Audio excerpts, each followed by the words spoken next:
Good morning, Mom. Good morning, everyone. So this time, I'm going to discuss to you about curriculum evaluation through learning assessment. So this topic will examine how well a curriculum meets its goals by analyzing students' learning outcomes. So it uses tools like the test and performance tasks to gather evidence of understanding. So this process helps educators to identify strengths and gaps that leads to improved teaching and more effective learning.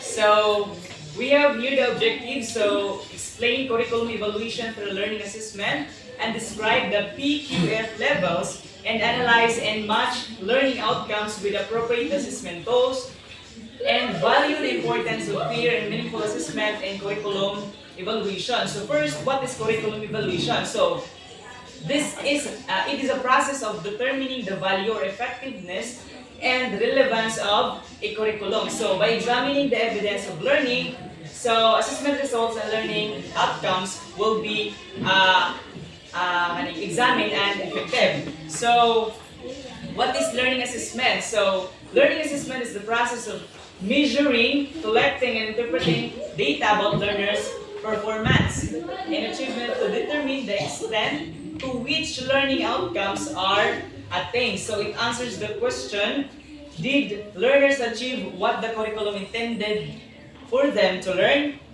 So why is the assessing and curriculum is important? So it provides concrete and evidence of learning. So it shows whether learning outcomes are achieved or not, and it helps teachers determine if the curriculum is effective or it needs an improvement. So it connects curriculum planning, implementing, and evaluating. So the rules of learning assessment and curriculum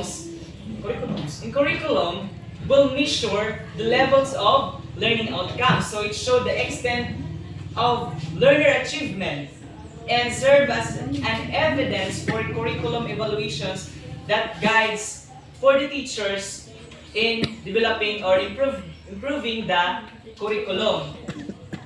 So we have here the PQF or Developing Qualification Framework. So it is a national framework that describes levels of qualifications in Philippine education. So it provides the standards for learning outcomes in terms of knowledge skills, values, degree of independence, and responsibility. So PQF will show the different levels of education and skills in the Philippines, like a ladder from the basic schooling to the highest degrees. So it tells what a person should know and be able to do at each level. So we have here the revised Philippine Qualification Framework. So resolution number 2023-25 series of 2003 adopted on November 17, 2023. So this PQF shows the levels of what the students should learn. So we have here the 7 level, one of the higher levels, and usually refers to advanced study after a bachelor's degree. We have here the level 1, the junior high school. So you will earn a certificate like NC1, and level 2 we have here the senior high school diploma. So you can earn the NC2. So here we have from level 3 to level 5, you can earn NC3, NC4 to diploma. So here, susunod naman ang baccalaureate.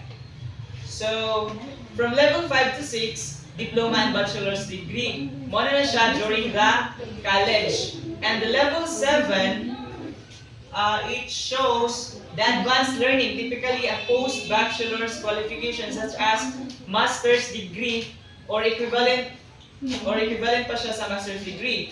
So at this level, a person has a greater knowledge. Malaki na kanyang mga natutunan. So you have a deeper skills and can work more independently. So they become taking a leadership, research, or professional task. So dito naman sa level 8, ang dito naman is highest academic level na siya, yung mga doctorate na degree, doctoral degree, yung mga PhD, ano pa? Yung PhD.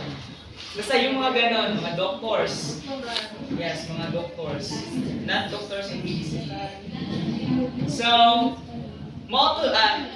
yun ang yung PQF. It shows the levels of learning. Students should learn and earn. So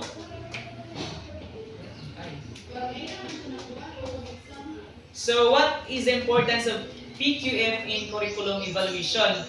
Of course, the PQF will set the standards of learning outcomes. So it guides what to select and appropriate assessment tools, and it ensures learners' achievement meet the national qualification standards and will help evaluate whether curriculum outcomes are appropriate to the level. So the PQF will tell us what the students are expected to learn and achieve. So, yun. So we have here the levels of learning outcomes. So we have the knowledge, process, understanding, and performance. So knowledge, it's all about recalling the facts, concepts, and information. So it is remembering. We have the second one, the process. So it is the ability to use procedures and apply skills. So using the skills now or steps correctly. During the understanding, the students will have the ability to explain, analyze, and make meaning of knowledge. So students will be able to explain ideas and showing meaning. Last, we have the performance or the product. So this last learning outcomes, well, the students can apply in a real life situation. Next, so these are, we have here the tools for each level of learning outcomes. So what tools can we use to evaluate the performance of our students? For knowledge, we have here the objective test. We have the identification, enumeration, true or false, and multiple choice. So for process, to evaluate if the learners will learn, so we have the solving task. You can use solving tasks, application exercises, restricted response items. So for understanding naman, you can use the easy test, extended response questions, explanation, and interpretation tasks. So for understanding naman, balik-balik siya. Mo naman to, last, tulo lang pala yun. For understanding. So we have here the type of test to measure the knowledge, process, and understanding. So dito na naman, yung mga specific na tools nating gagamitin. So we have here the objective test. During this test will measure the knowledge of the students and only have one correct answer. So for example, fill in the blank test, simple recall, or multiple choice test. So we have here the subjective test. So it measures the understanding of the learners. It requires an explanation or justification. So anong ang gagamitin natin dito na tools? So we have the easy test, restricted response, and extended response essays.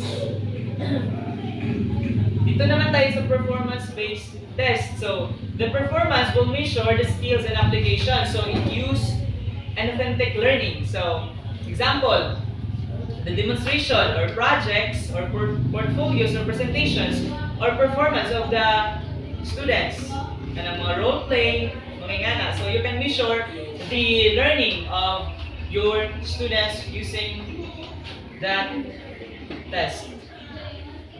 So, in conclusion, so curriculum evaluation using the assessment results are used to interpret learners' level of achievement, judge curriculum effectiveness, and improve the curriculum planning and implementation, and strengthen the teaching and learning. So, using those tools and mga types of tests, so we can be able to measure the effectiveness of the curriculum and the achievement of your learners if they already understand the content or not.